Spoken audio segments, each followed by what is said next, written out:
Supplier l'intimité détruit un homme mentalement, car au moment où un mari doit implorer, se plaindre ou négocier simplement pour se sentir désiré, quelque chose en lui commence à se briser. Ce qui devrait être un désir naturel devient une transaction.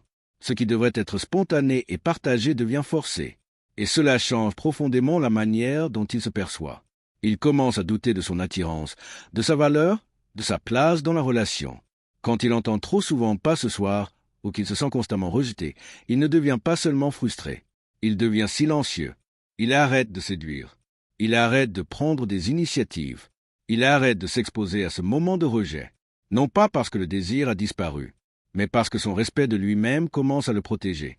Et quand un homme cesse d'exprimer son désir envers sa propre femme, c'est là que la distance émotionnelle commence vraiment.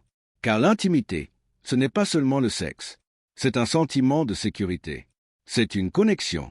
C'est ce moment où un homme se sent à nouveau choisi.